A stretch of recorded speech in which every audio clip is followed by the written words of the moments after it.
अहम खबरों की जानिब बढ़ते हुए सबसे पहले आपको बताएंगे कि मोदी को दौरा इंडोनेशिया, न्यूजीलैंड और ऑस्ट्रेलिया में सिफारती रुसवाई का सामना करना पड़ रहा है। मोदी के दौरे पर भारतीय मीडिया में शह सुर्खियां हैं और मेज़बान ममालिक में खामोशी है। इलाकाई मीडिया ने मोदी के दौरे पर घास तक न ढाली।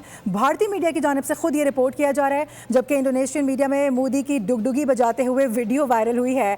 आपको ये बता दें कि मेलबर्न में इंसानी हुकूक से तंजीमों का मोदी के खिलाफ एहतजाज, और ऐसे में हम ये भी देख रहे हैं कि गुज़िश्ता 2 रोज़ से बहुत से ऐसे ममालिक हैं जो कि इस दौरे पर आवाज़ उठा रहे हैं। एमनेस्टी का ऑस्ट्रेलिया से भारत में इंसानी हुकूक का मामला उठाने का मुतालबा एक बार फिर से दोहरा दिया गया है। आलमी मीडिया में मोदी हुकूमत के इंसानी हुकूक के रिकॉर्ड पर तनकीद नुमाया है। इसके साथ साथ न्यूजीलैंड में भी भारत से आज़ाद तिजारती मुआहदे को शदीद मुखालफत का सामना करना पड़ रहा है।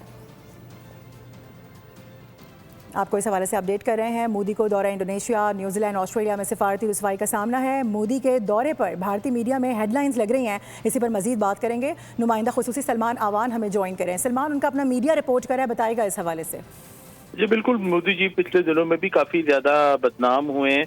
ख़ासतौर पर आपने देखा होगा कि उनके जो गैर मुल्की दौरे हैं और उनके अंदर जो सो कॉल्ड उनको जो कौमी एजाज़ात वहाँ पर लोकल सतह के ऊपर दिए गए हैं, उसके हवाले से भी उन्हें काफ़ी ज़्यादा बदनामी का सामना है। लेकिन अब जिस तरह से इन्होंने ये साउथ ईस्ट एशियन कंट्रीज़ का, ऑस्ट्रेलिया, न्यूजीलैंड वगैरह के दौरा प्लान किया, और वहाँ पर आप देखें कि एक वीडियो सामने आई है जिसमें वो ऑस्ट्रेलियन कैबिनेट को, उनके वज़रा को 1 और 11 की मिसाल देने की कोशिश कर रहे हैं। और वहाँ पर उनके जो मेज़बान हैं वो हैरानगी से उनका मुंह देख रहे हैं कि ये क्या बताने की कोशिश कर रहे हैं। और इतने बड़े मुल्क के वज़ीर आज़म होकर इनकी जो हरकतें हैं वो इंतहाई, आप कह लें कि घटिया किस्म की, आप उसको कह सकते हैं कि किस्म की जानिब से हरकतें की गई हैं। और उसके बाद फिर जो इंडोनेशिया का दौरा है, ऑस्ट्रेलिया का दौरा है, न्यूजीलैंड का दौरा है, हर जगह पर ही ये इस किस्म के मामला सामने आ रहे हैं। कहीं पर इंसानी हुकूक की खिलाफ वर्जियों के हवाले से उनके खिलाफ प्रोटेस्ट हो रहे हैं। और आप जानते हैं कि ऑस्ट्रेलिया, न्यूजीलैंड के अंदर अच्छी बड़ी तादाद जो है वो सिख कम्युनिटी की भी मौजूद है, जो कि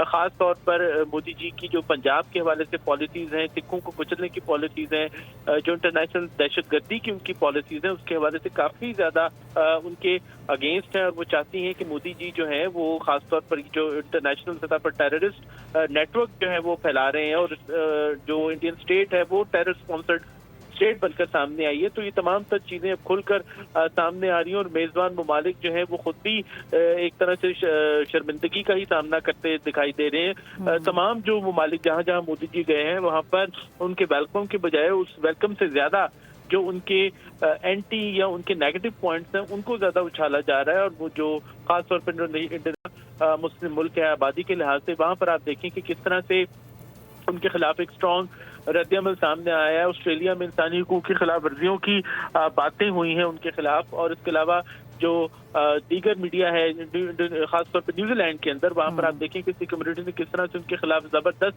प्रोटेस्ट किया है। जो लोकल मीडिया है जब भी किसी बड़े मुल्क का, खासतौर पर इसके अंदर तो कोई शक नहीं होना चाहिए कि इंडिया एक बड़ा मुल्क है, उसकी एक बड़ी इकॉनमी है, और मगरबी ममालिक के जो मफादात हैं वो बहुत ज्यादा मुआशी मफादात होते हैं। तो मोदी जी से भी उनके मफादात वाबस्ता हैं, यानी कि इनडायरेक्टली इंडिया से। तो जब मोदी जी के जाने के बावजूद वहाँ पर सलमान, इस हवाले से आप तो रिपोर्ट कर रहे हैं और इस पर हम कोशिश कर रहे थे कि हारिस नवाज साहब से राब्ता मुनक़ता हुआ है। कंटिन्यू कीजिएगा, फिर मैं आगे बढ़ती हूँ। जी, मैं यही कह रहा था कि जब इस किस्म के जो टाइज हैं वो होने के बावजूद, मफादात होने के बावजूद, इन ममालिक के अंदर मोदी जी के खिलाफ आवाज़ें उठ रही हैं, उनके तर्जुमान के खिलाफ, उनके एटीट्यूड के खिलाफ। तो ये तमाम सब चीज़ें जो हैं वो जाहिर करती हैं कि दुनिया इंडिया का जो एक असल चेहरा है उसको पहचान रही है। खासतौर पर इंडिया से ज़्यादा जो हिंदुत्व ज़्यादा सरकार इस वक्त वहाँ पर मौजूद है, जो कि भारत को अमली तौर पर एक हिंदू राष्ट्र बना चुकी है। उस हिंदू राष्ट्र के अंदर मुसलमान हों, मजहबी अकलियतें हों या नस्ली या लसानी अकलियतें हों, in case of north east India, आपने आसाम के अंदर, मणिपुर के अंदर देखा है कि किस तरह से इंडियन गवर्नमेंट, खासतौर पर बीजेपी गवर्नमेंट जो है उन लोगों को कुचलने या इग्नोर करने के अंदर लगी हुई है। तो ये तमाम तर चीजें जो हैं वो दुनिया के सामने आ चुकी हैं और दुनिया इसके ऊपर अब बात कर रही है। जी ठीक है सलमान, इस हवाले से आप हमारे साथ मौजूद थे।